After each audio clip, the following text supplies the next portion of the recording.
बच्चों इस क्वेश्चन को देखते हैं। तो इस क्वेश्चन में क्या है कि एक ट्रिग्नोमेट्रिक इक्वेशन दे रखा है और उसको सॉल्व करना है। और पूरा सॉल्व भी क्या करना है, ये इक्वेशन चूंकि दो वेरिएबल में है तो आपके पास जो तीन ऑप्शन दिख रहे हैं इसमें एक्स और वाई को रिलेट करना है या फिर देखना है क्या आंसर होगा। तो कैसे सोचोगे, तो सबसे पहले आपको यही सोचना चाहिए कि cos x plus cos y दिया है तो अगर cos c plus cos d का फॉर्मूला यूज करेंगे तो x plus Y by two आ जाएगा और इसमें भी क्या हो जाएगा 2 cos² x plus Y by two minus one.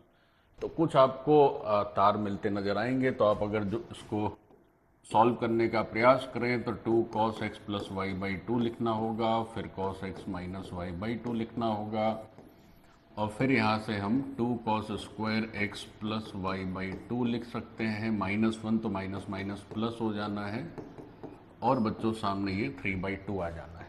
ठीक है, अब भाई इसके बाद क्या होगा कि 1 को आप सामने शिफ्ट कर दो तो 1/2 ही बचेगा और ये 2 उधर शिफ्ट कर देंगे तो हमारे पास जो रिजल्ट आएगा दैट विल बी cos, या एक काम ऐसा कर सकते हैं कि इसको पहले शिफ्ट कर लेते हैं तो -cos² x plus Y by two, तो -cos² x plus Y by two, उसके बाद ये cos x plus Y by two और cos x minus Y by two और ये 2 को अगर हम नीचे शिफ्ट कर देंगे तो ये 1/4 हो जाएगा। प्यारे बच्चों इसको भी इधर ही बुला लेते हैं, सो दिस इज 0।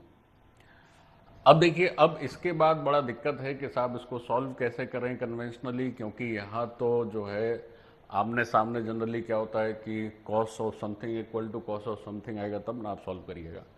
अब यहाँ पे फंस गए, लेकिन फंस गए तो यहाँ पर एक चीज़ अगर आप गौर से देखें तो ये इक्वेशन एक क्वाड्रेटिक की तरह है in terms of cos x plus Y by two.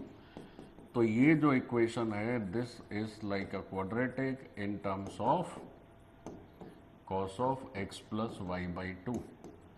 अब अगर ये क्वाड्रेटिक है तो इसका मतलब है कि इसके जो भी रूट्स आने चाहिए वो रियल आने चाहिए और रूट्स रियल होने का मतलब है कि इस क्वाड्रेटिक का डिस्क्रिमिनेंट कैसा होना चाहिए, ग्रेटर देन इक्वल टू 0। तो अगर इस क्वाड्रेटिक का डिस्क्रिमिनेंट देखोगे तो that will be b² minus 4ac। तो b यहाँ पर क्या है बच्चों, ये माना जाएगा फिर b और a, तो a हो जाएगा ये -1 और a b और c, तो ये पूरा फिर हो जाएगा तुम्हारा c। तो अगर d किया जाएगा तो d से क्या होगा कि हमारा काम चल जाएगा। इसका मतलब तो d अगर करेंगे तो b² तो b² means cos² x minus Y by two, तो ये b² minus 4ac, a is your -1 and c is your -1/4।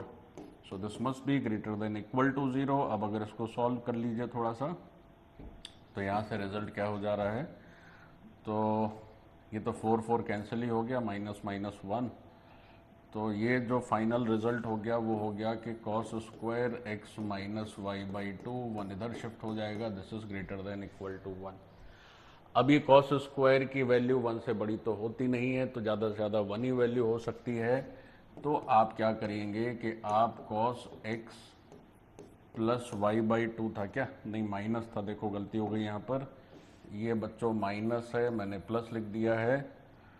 तो ये cos² x minus Y by two की वैल्यू जो है वो ग्रेटर देन इक्वल टू 1 है, तो 1 से बड़ा तो प्रश्न ही नहीं उठता है, तो ये 1 होगा।